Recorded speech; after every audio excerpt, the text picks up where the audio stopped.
warm welcome to our series of online support presentations from the Suffolk Psychology and Therapeutic Services. The presenters you'll hear are all members of our inclusion facilitation team. They are experts in working therapeutically with children and young people of all ages who find the social and emotional demands of education hard work.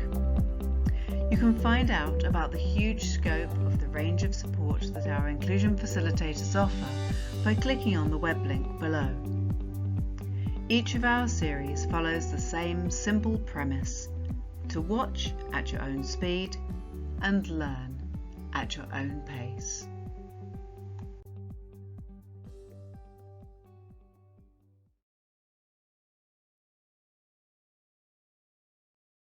This is an introduction to the thinking and principles behind person-centered planning. This video will provide a brief history to person-centered planning, why it is important, how we use these tools, and the impact that these processes have for children and young people.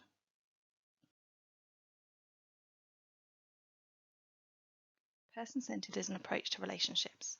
At its core, it is about being inclusive of all, holding key values such as respect and not judging, where the person is placed at the centre and treated as a person first. We recognise their strengths, celebrate their gifts, and find ways to strengthen the dimensions of inclusion, thinking about how we can help them to belong and share ordinary places, encourage their contribution, give them choice and control, and allow them to see themselves as someone. With person-centered planning, the individual is given as much choice and control as possible.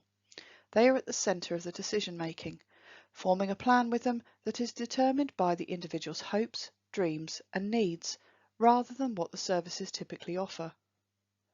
The phrase person-centered planning was coined in North America in the mid-1980s to distinguish the person-centered approach.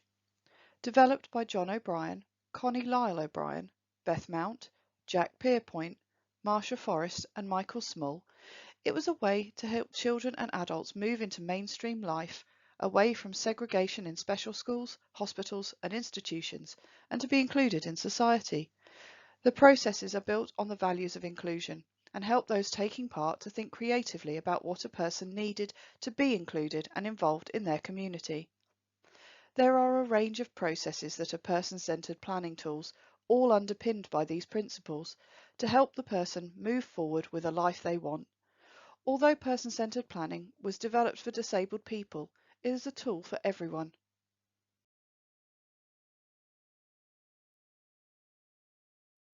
Big picture person-centered planning tools, such as Map and Path and person-centered reviews, can help when a person is at a time of transition, when they are feeling stuck, or when they need help to imagine a positive future. The tools can help to create a sense of belonging, identifying where the support is, and with those that are important to them, create small, achievable next steps to help things move forward.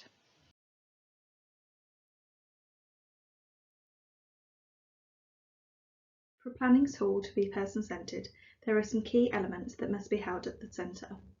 The focused person must have choice and control. Explaining the process and checking they would like to try it is essential. All the tools must be a collaboration, with the focused person comfortable to take part. They should all be done with them and not to them. Setting the atmosphere is key. The focused person needs to feel comfortable to share their hopes and dreams, and this requires some ground rules to ensure that they're in a safe space to be able to do so. Firstly, we ask that everyone takes off their judges' wigs. The group may already have made judgments about the process, and there may be things shared that you don't agree with.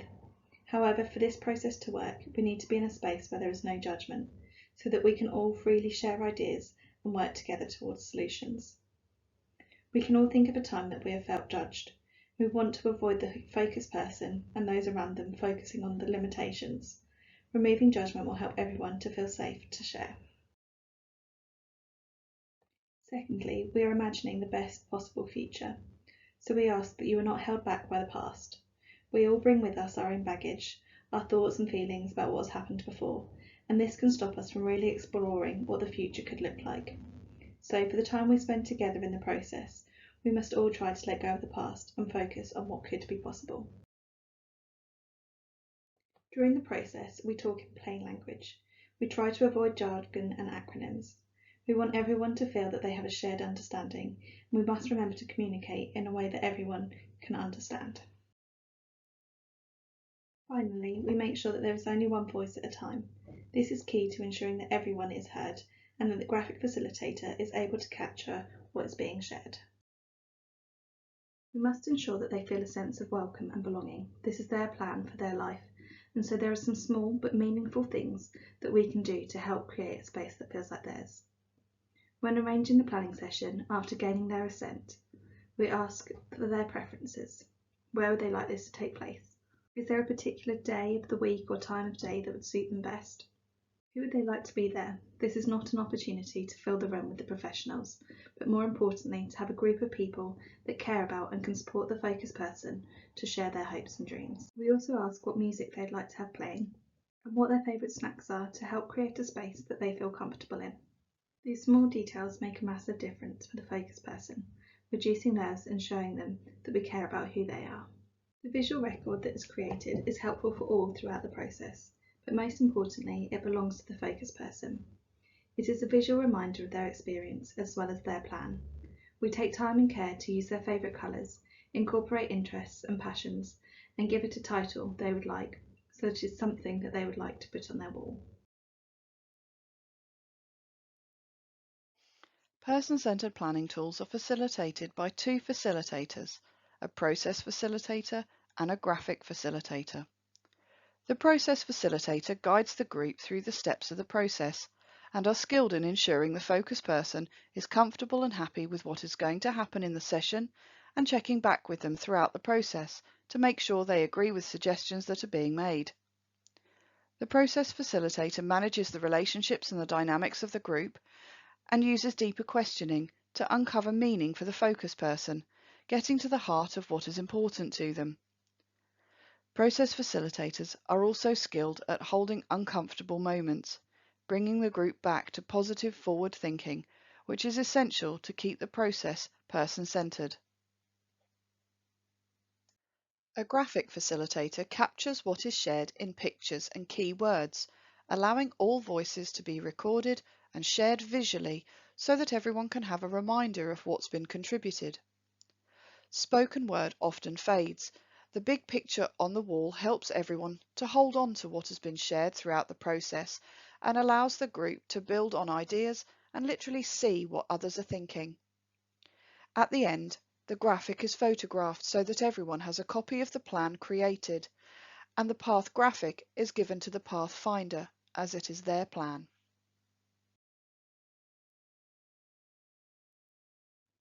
A path is a person-centered planning tool that creates a shared vision of a positive future for the person, with those who are important to them and who can support them. The process starts by thinking about the long view, their hopes and dreams for the future, removing boundaries and limitations, allowing imagination to reveal what is important to them and for them. Then, by creating positive and possible goals for a year's time, a smaller step towards those dreams that feels more in reach is created. The next step acknowledges the now, the facts and the figures of what's happening at the moment, followed by the sign up. Those who are important show the focus person their commitment by signing up to support them. Together, we then think about what will keep the focus person strong on their journey, their gifts and strengths, the skills and resources they may have or need to build on. The final stage is the commitment to action, making some clear next steps for today, tomorrow, the next week or the next month, to keep the momentum following on from the process.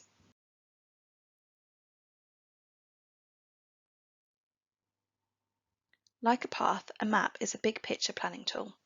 The groups start by thinking about what makes a good map, gaining a sense of what we are trying to achieve through the process.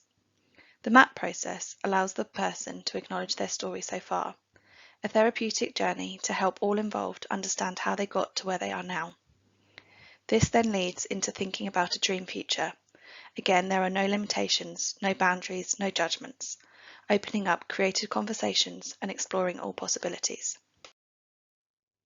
We also take a moment to acknowledge the nightmare, giving a time and space to voice fears about the future. This helps all those taking part to think about what it will take to stay away from this nightmare and stay on their journey to the dream future. Together we think about the person's gifts and strengths, what they will need from others to draw out what it will take for them to get to where they want to be. Finally is the commitment to action, the next steps that will be taken to keep the momentum of the process and to take the next steps forwards to a better future.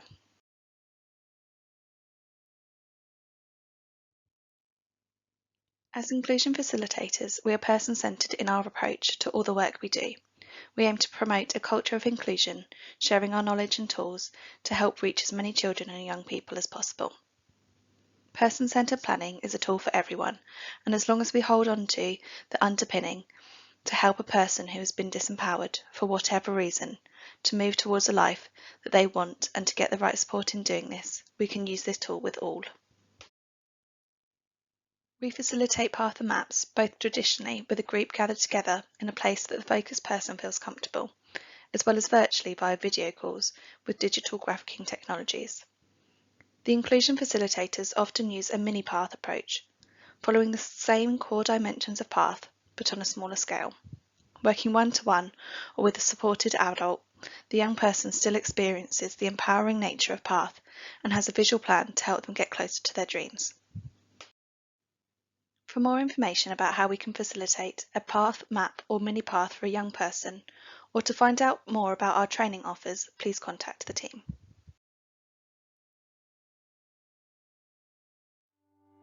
We have many free resources covering a wide range of areas on our webpage, including a video about the path experience. Please do take the time to watch it.